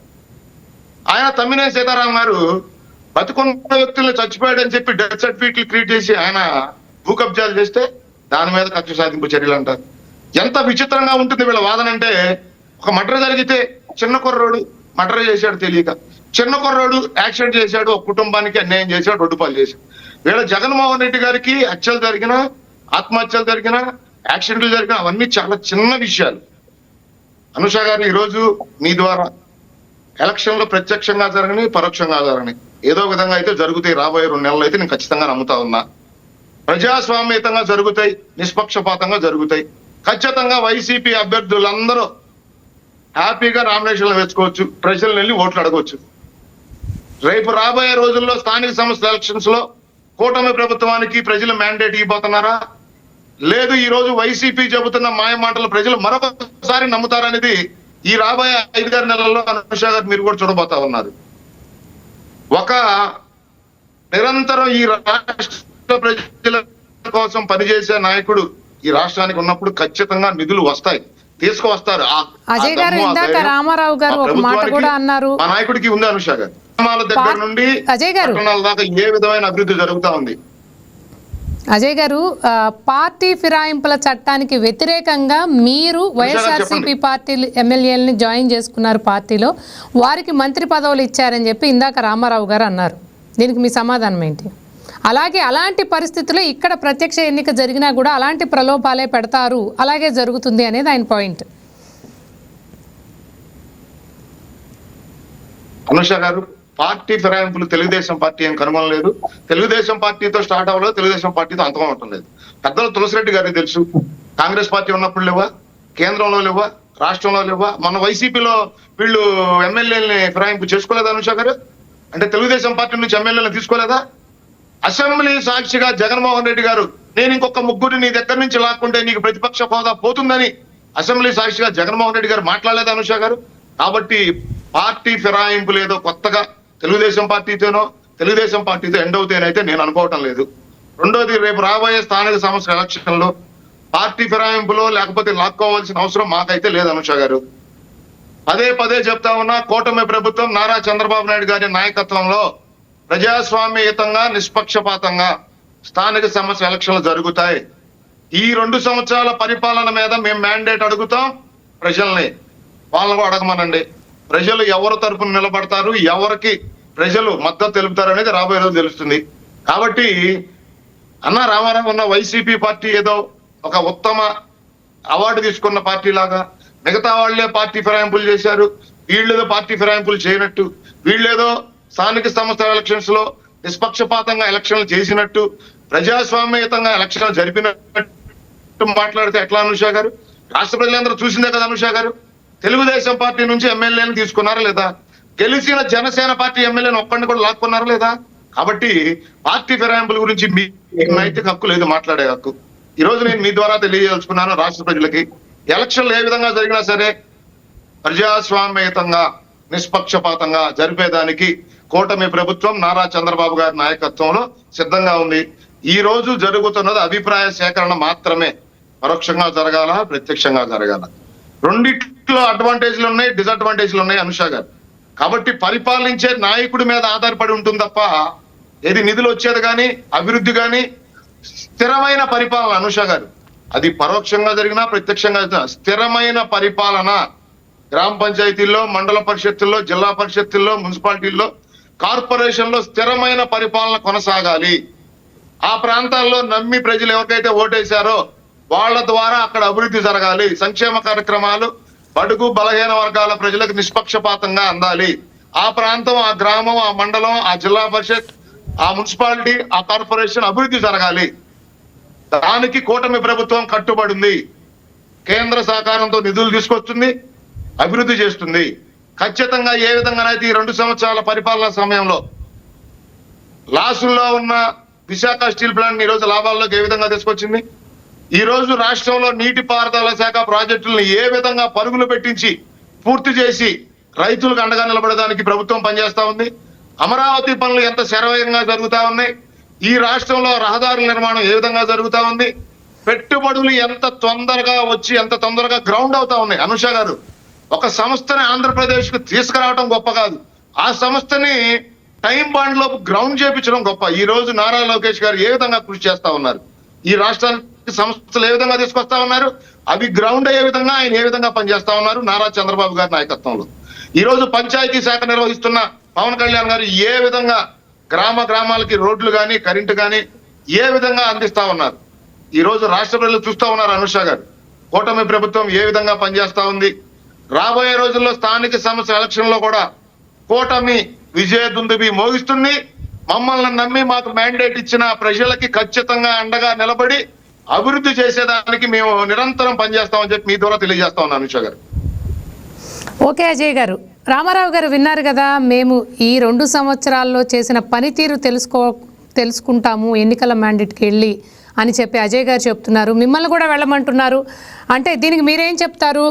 ఎటువంటి రియాక్షన్ వస్తుందని మీరు అనుకుంటున్నారు? 2 సంవత్సరాల ప్రభుత్వం ఏముంది మేడం? మహిళల మీద అఘాయిత్యాలు, ఏదైతే YSR Congress party social media మీద లెక్కలేని కేసులు, వాళ్ళ మీద పోలీసు వేధింపులు. మరొక విషయం ఏంటంటే చెప్పినటువంటి ఏ ఒక్క హామీని సక్రమంగా అమలు చేయలేకపోవడం. అట్లాగే ఎమ్మెల్యేలు వాళ్ళ యొక్క పార్టీ నాయకులు అవినీతికి దారులు బార్లాగా తెరిచి ఓపెన్ కౌంటర్స్ తోటి ఈరోజు ప్రతి అసెంబ్లీ నియోజకవర్గంలో కూడా పీడిఎస్ రైస్ నుంచి బెల్ట్ షాపుల దగ్గర నుండి ఉచిత ఫ్రీ ఇసుక అని చెప్పేసి ఎక్కడా కూడా ఒక్క ట్రాక్టర్ కూడా ఫ్రీగా ఇసుకిస్తున్నటువంటి పరిస్థితి ఈ రాష్ట్రంలో లేదు. అట్లాగే అసంఘటిత రంగ కార్మికులకు ఆసరాగా ఉంటుందనుకుంటున్న నిర్మాణ రంగానికి వెన్నెముకైనటువంటి ఉచిత ఇసుక అనేటువంటిది ఎక్కడా జరగనటువంటి అంశం కానీ, అట్లాగే లోపభూయిష్టమైనటువంటి విధానాలు ఇవన్నీ కూడా అవినీతికి పరాకాష్ఠగా చేరినటువంటి అంశం ప్రభుత్వానికి చేరింది కాబట్టి నిరంతరం ఐవీఆర్ఎస్ సర్వేలు చేసుకుంటూ చెప్పండి అజయ్ గారు.